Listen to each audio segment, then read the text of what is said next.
Իդեալ համակարգը տեղաբաշխում է 1 միլիարդ դրամի գովազդային ֆոնդ նորակառույց բնակարանների բոլոր շահառուների միջև։ Յուրաքանչյուր ընտանիք կարող է ստանալ 500,000 դրամի սերտիֆիկատ, որը կդառնա ձեր առաջին քայլը բնակարանը երազանքի տուն դարձնելու ճանապարհին։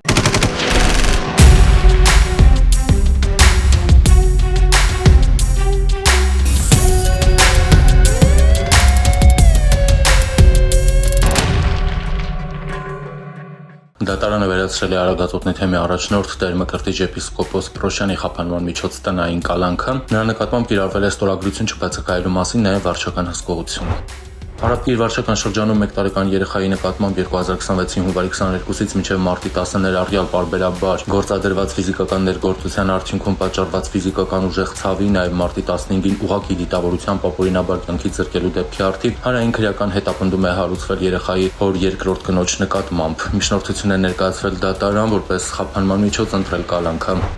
Մարտի 9-ին իրավապանները խոզարկություն են իրականացրել Երևանի Դավթաշեն թաղամասի առանձնատներից մեկում։ Իրավապանների տեսադաշտում հայտնված 14 անձից բաղկացած խումբը գործել էր կազմակերպված եւ հստակ պլանավորված հանցավոր սխեմայով։ Պարզվել է, որ խմբի անդամները վարձակալել են առանձնատուն աննկատ մնալու համար իրականացրել ներքին լուսավորության քողարկման հատուկ աշխատանքներ ու տարածքը կահավորել ժամանակակից համակարգչային տեխնիկայով ու կապի միջոցներով։ Գործողությունների առանցքում airdrop scan մեթոդի կիրառումն էր։ Մասնավորապես ստեղծելով կեղծ ներդրումային հարթակ հմտորեն թաքցնելով իրենց ինքնությունը նրանք հանդես են եկել կեղծանուններով, թիրախավորել օտարերկրյա քաղաքացիների, տրամադրելով կեղծ տեղեկություններ կրիպտոակտիվների շուկայում իբր բարձր եկամտություն ապահովող ներդրումների վերաբերյալ, ինչի արդյունքում իրականացրել են խոշորամասշտաբ հափշտակություններ։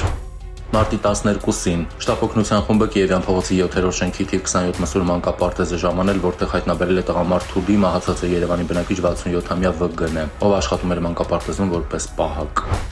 Մարտի 12-ին տեղեկություն է ստացվել, որ Մալաթիա Սեբաստիայում գործող դպրոցներից մեկից հարվածներ ստանալու հետևանքով ծնողի ուղեկցությամբ հիվանդանոց է տեղափոխվել Երևանի բնակիչ 11-ամյա ՀՆ։ Երեխայի մայրը Երևանի բնակիչ 38-ամյա ՄՄ-ն ոստիկաններին հայտնել է, որ նույն օրը դպրոցում երեխան բանավոր տարաձայնություն է ունեցել իր դասընկերուհի ԴԴ-ի հետ եւ վերջինս ձեռքերով ու ոտքերով մի քանի անգամ հարվածներ է հասցրել երեխայի մարմնի տարբեր հատվածներին։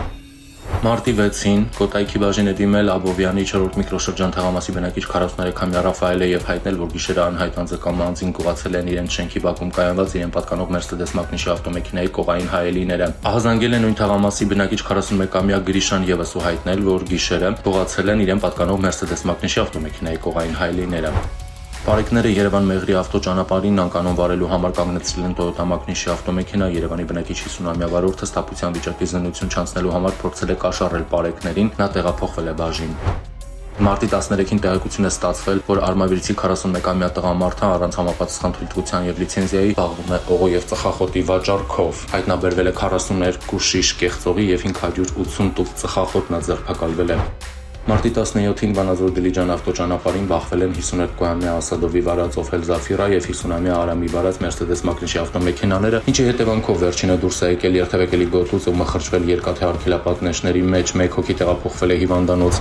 Մարտի 17-ին Երևան-Երասխ ավտոճանապարհին Արարատի մարզի բնակիչ 26-ամյա Հարութն իր վարած Mercedes մակնիշի ավտոմեքենայով դուրս է եկել երթևեկելի գոտուց, մի քանի պտույտ գլորվելով, քարերին բախվելով հայտնվել ձորակում, տուժածներ չկան։